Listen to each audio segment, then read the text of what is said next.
प्रेक्षकांनो, मालिकेचा कसला जबरदस्त एपिसोड आपल्याला पाहायला मिळणार आहे। एका झटक्यात आता मात्र मालिकेतली समीकरणं एक एक करत बदलत चाललेली आहेत। मुळातच आता मात्र इकडे आपल्याला मालिकेतलं सगळ्यात मोठं गूढ सत्य उलगडायला मिळणार आहे की आपल्याला पाहायला मिळणार आहे अर्जुन आणि सायली यांच्या आता लक्षात आलेलं आहे की मैना जिवंत आहे आणि हे सगळं घडले सावंत इन्स्पेक्टरच्या हुशारीमुळे। पाटकरांना बगल देत बरोबर रीतीने ऐत्या वेळेला बॉडी चेंज करून पद्धतशीररित्या आता जे काही प्रकार घडलाय तो आता पुढे आलेला आहे। प्रेक्षकांनो, एका झटक्यात मालिकेची समीकरणं बदललेली आहेत। नक्की असं काय घडलंय? शांता जिवंत झाल्यानंतर इकडे आता प्रियाला कोर्टातच डायरेक्ट रविराजांनी पोलिसांच्या हवाली केले। पण या सगळ्यामध्ये रविराजांना प्रिया तन्वी नसल्याचं ज्या वेळेला शांताने सांगितलंय त्यावेळेला नक्की असं काय घडलंय सगळं या व्हिडिओमध्ये पाहूया। छोटूसा व्हिडिओ शेवटपर्यंत नक्की। प्रेक्षकांनो, एक एक करत सगळे शोध लागत असताना अचानकपणे अर्जुनला आठवण आलेली आहे आणि ती म्हणजे आता इकडे सँडीची। अर्जुन आता सांगत आहे, चैतन्य अरे आपण कसं विसरू शकतो? कोर्टामध्ये ज्या वेळेला आपण आता मला निर्दोष सिद्ध करू ना, आणि त्याच वेळेला मला निर्दोष सिद्ध केल्यानंतर सगळ्यात महत्त्वाची गोष्ट म्हणजे आपल्याला मग तन्वी दोषी आहे हे सिद्ध करायचं आहे। पण त्यासाठी आपल्याला या सगळ्यामध्ये आधी आता सँडीची साक्ष काढायला पाहिजे, सँडीची भेट घ्यायला पाहिजे। सायली म्हणते, सँडी काय सांगणार? यावरती मग आता लगेचच अर्जुन सांगायला लागतो, मुळातच सँडीकडे असं काहीतरी सत्य आहे ना की आता या आधी सुद्धा प्रियाने अशा गोष्टी केलेल्या आहेत आणि त्या छोट्या मोठ्या गुन्ह्यांची सँडी आपल्याला साक्ष देऊ शकतो। जेव्हा मी निर्दोष सिद्ध होईन तेव्हा प्रियावरती आरोप करण्यासाठी आपल्याला हे महत्त्वाचं ठरेल आणि त्यासाठी सँडीला फोन करूया। लगेचच आता इकडे सायली सँडीला कॉल करते। सँडीला कॉल केल्यावरती सँडी आता सांगायला लागतो की ठीक आहे, मी भेटायला येतो तुम्हाला, तुम्ही आता मला लोकेशन सांगा। मला खरं तर या माहितीच्या बद्दल आता जे काही समजले ना त्यानंतर मी आता तुम्हाला सगळं सत्य सांगण्यासाठी येणारच होतो। असं म्हटल्यावर ती सँडीकडे काहीतरी माहिती आहे आणि आता प्रियाचं भांडं फुटणार हे मात्र समजल्यावरती सायली खूपच खुश झालेली आहे। कारण कोर्टात जायच्या आधी कितीही काही झालं तरी सुद्धा आपल्या हातात ठोस पुरावे असायलाच पाहिजेत हे आता सायली अर्जुनला माहिती असतं।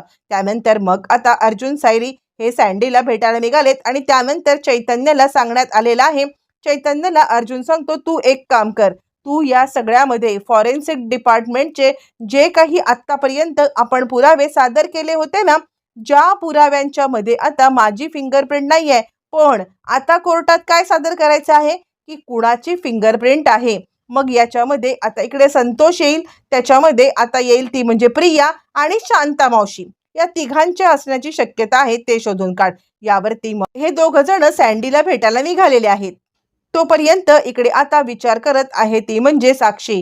काहीही झालं तरी अर्जुनची ही केस चालू असेपर्यंतच अण्णा जेलमधून सुटले पाहिजेत आणि त्याच वेळेला मग आता लगेचच ती वकिलांना कॉल करते, काय होईल उद्याच्या दिवसामध्ये अण्णांची केस उभी राहिली पाहिजे। यावरती ते वकील सांगायला लागतात, उद्या खरं तर अर्जुन सुभेदार यांची खूप मोठी केस आहे आणि उद्या त्याचा निकाल लागणार आहे। उद्या त्याचा निकाल लागला ना की परवा आपल्याला मग हे हिअरिंग मिळू शकते। यावरती ती म्हणते, नाही, अर्जुन सुभेदार यांची केस संपण्याच्या आधीच आपली केस संपली पाहिजे, कळतंय का? काहीही झालं तरी सुद्धा आपण या सगळ्यामध्ये अर्जुन सुभेदार यांची वाट पाहू शकत नाहीये। मी तुम्हाला तेच सांगण्याचा प्रयत्न करते। तुम्ही एक काम करा, तुम्ही अर्जुन सुभेदारची उद्याची तारीख आहे, मग फास्ट ट्रॅक मध्ये आपली आता केस टाका आणि आजच्या आज हिअरिंग मागून घ्या। यावरती ते म्हणतात, अहो हे शक्य नाहीये। यावरती ती म्हणते, हे बघा, जितका पैसा ओतता येईल तितका पैसा ओता, पण माझ्या अण्णांची हिअरिंग ही आजच झाली पाहिजे किंवा कमीत कमी उद्या, म्हणजे ती केस चालू असताना अर्जुन सुभेदार काही करू शकणार नाहीयेत आणि उद्याच्या दिवसात अण्णा सुटले पाहिजेत। नाहीतर तुम्हाला माहिती आहे ना, तुम्हाला ऑलरेडी सांगण्यात आलेलं आहे की काय होईल ते। असं म्हटल्यावरती मग आता इकडे ते जज म्हणजे हे घाबरलेत आणि घाबरून आता ते सांगतात, नाही मॅडम, आजची नाही जमली तरी उद्याची तारीख नक्कीच घेण्याचा आम्ही प्रयत्न करतोय। असं म्हटल्यावरती मग आता ती सांगते, तेच सांगण्याचा मी तुम्हाला प्रयत्न करते, काहीही झालं तरी सुद्धा उद्याची तारीख तुम्हाला मिळालीच पाहिजे। इकडे साक्षीचं हे चालू आहे तर आता तिकडे अर्जुनने भेट घेतले सँडीची भेट घेतल्यावरती आता मात्र इकडे सँडी सांगायला लागतोय, हे बघा मी तुम्हाला तेच सांगण्यासाठी बोलवलेलं आहे आणि सगळ्यात महत्त्वाची गोष्ट म्हणजे याआधी सुद्धा प्रियाकडून एक हाफ मर्डर झालेला आहे. आणि त्यावरती अर्जुन म्हणतो काय? आणि त्यावरती तो सांगायला लागतो हो, म्हणजे आता ती खूप जुनी गोष्ट आहे आणि आता तिच्याकडून म्हणजे अटेम्प्ट टू मर्डर झाला होता, पण त्यात सुद्धा ती सुटली आणि तिने तिसऱ्यालाच अडकवलं होतं. यावरती मग आता अर्जुन सांगायला लागतो, म्हणजे काय? मला खरं तर काहीच कळायला मार्ग नाहीये. आणि त्यावरती मग जी घटना आता सांगायला लागलाय ते म्हणजे आता स्वतः स्वतः इकडे सँडी आणि ते ऐकून अर्जुन आणि सायली यांच्या आता पायाखालची जमीनच हादरलेली आहे. त्यांना आता काहीच कळत नाहीये की हे सगळं काय चाललंय. आणि त्याच वेळेला मग आता सँडी सांगतो, हो खरं तर त्याच्यावरती प्रिया म्हणजे त्याने प्रियावरती खूप सारे पैसे उधळले होते आणि प्रियावरती पैसे उधळून आता इकडे ज्या वेळेला तो कंगाल झाला तेव्हा आता प्रियाने त्याला सोडलं, पण तो प्रियाला धमकी द्यायला लागला की तुझे फोटो आणि व्हिडिओ माझ्याकडे आहेत आणि म्हणून म्हणून आता प्रियाने या सगळ्यामध्ये त्याला आता मारण्याचा प्रयत्न केला. पण तो सुद्धा आता या सगळ्यामध्ये हिच्या नादी कुठे लागू, कारण हिने जर का माझ्यावरती काही केस टाकली तर मात्र काहीच करू शकत नाही अशा ह्याच्याने त्यांनी मग हिचा नाद सोडला आणि मग तो निघून गेला. खरं तर हिने जे काही केलं ना त्यामध्ये ही अडकायला पाहिजे होती, पण हिने त्यालाच अडकवलं आणि तो बिचारा या सगळ्यामध्ये अडकला. असं म्हटल्यावरती मग आता इकडे सांगायला लाग सायली ठीक आहे, मग याचा पुरावा काय आहे तुमच्याकडे? त्यावरती तो सांगायला लागतो, पुरावा म्हणजे तो स्वतः कोर्टामध्ये येऊ शकतो. यावरती अर्जुन म्हणतो ठीक आहे, पण हे कधी? ज्या वेळेला मी आता निर्दोष सिद्ध होईल ना त्यावेळेला पुढची गोष्ट करायची आहे. तोपर्यंत आपण फक्त शांतच बसून राहायचं आहे.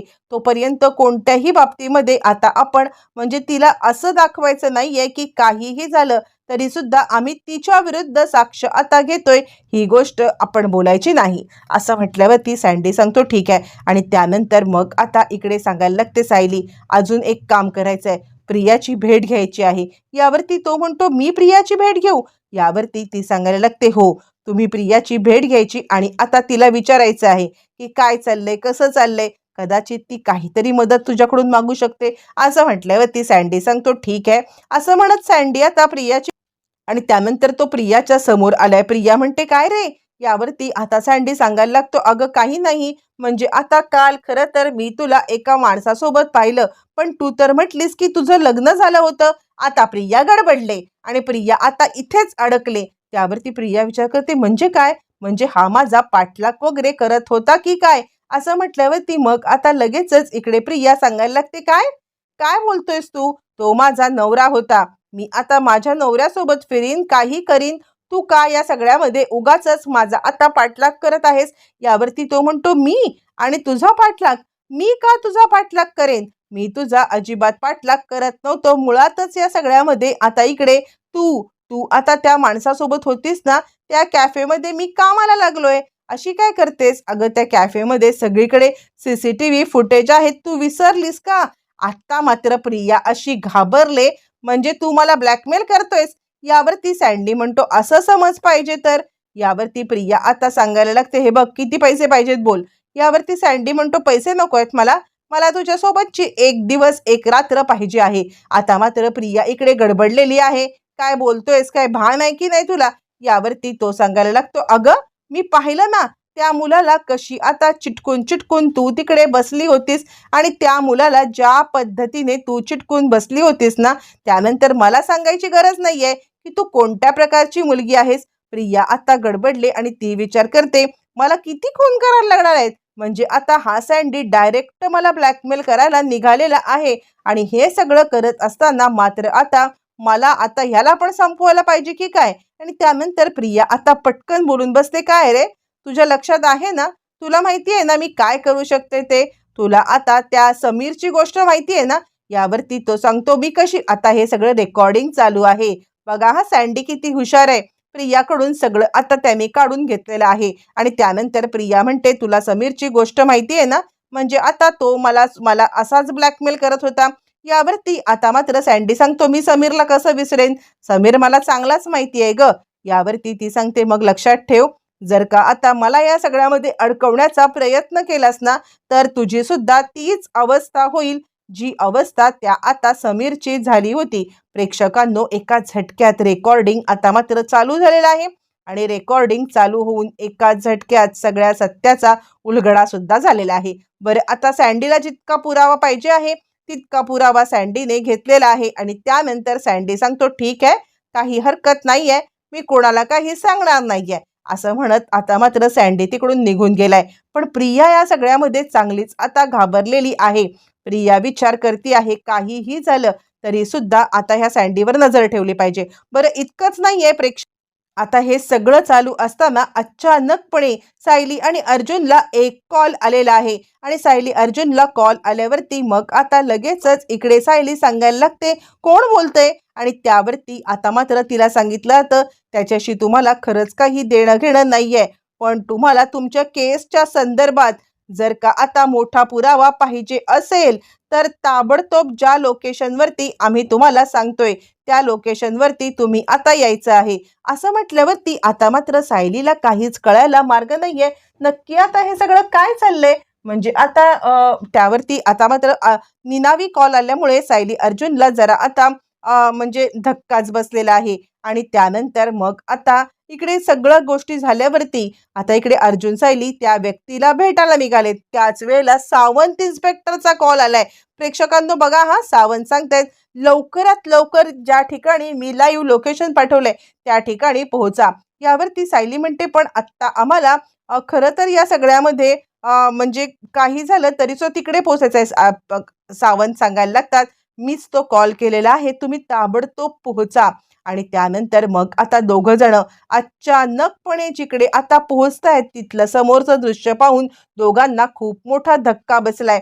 पण त्याच वेळेला आता मात्र अर्जुन इकडे सांगतोय, एक काम कर सायली, तू आता आपलं जे काही ते चाललेले आहे तिथलं लोकेशन आता आपल्या सिनियरला पाठवून ठेव, कारण काही झालं तरी सुद्धा आता आपण रिस्क घेऊ शकत नाही आहोत.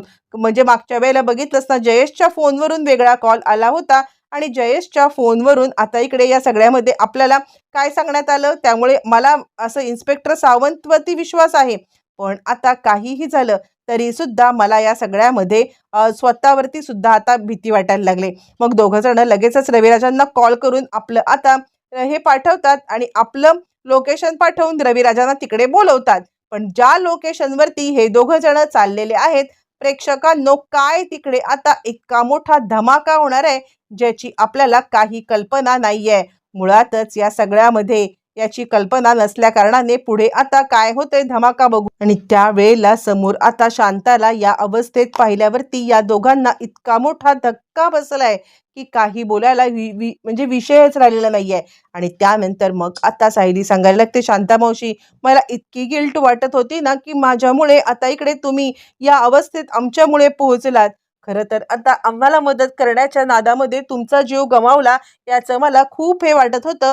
त्यावरती मग आता इकडे इन्स्पेक्टर सांगायला लागतात, ज्या वेळेला खरंच ती बॉडी सापडली आणि ती बॉडी ज्या वेळेला पोस्टमॉर्टमसाठी देण्याचा प्रयत्न करण्यात येत होता त्याच वेळेला आता इकडे सावंतांनी ती बॉडी जिवंत असल्याचं पाहिलं आणि आता पाटकरांच्या समोर वेगळीच बॉडी देऊन इकडे आता शांतालावरती उपचार सुरू केले. आणि त्यानंतर मग आता शांता सांगायला लागते, हे सगळं प्रिया मी केलंय. अर्जुन सांगतो, मला माहिती आहे हा सगळा डाव आता प्रियाचा होता, ही गोष्ट मला समजलेली आहे, तुम्ही चिंता करू नका. काही झालं तरी सुद्धा तुम्हाला जोपर्यंत न्याय मिळत नाहीये तोपर्यंत आम्ही आता गप्प बसणार नाही, असं म्हटल्यावरती ती सांगायला लागते, मला न्याय मिळवण्यापेक्षा त्या आता प्रियाला चांगलाच धडा शिकवा, काहीही झालं तरी सुद्धा तिला या सगळ्यामध्ये सोडू नका, असं म्हटल्यावरती अर्जुन आणि सायली आता निश्चिंत झालेले आहेत, कारण शांता मावशी जिवंत आहे. त्याच वेळेला शांता आता तिकडे बोलत असताना रविराज पोहोचले आणि प्रियाने खून केलाय हे ऐकल्यावरती त्यांना धक्का बसलाय.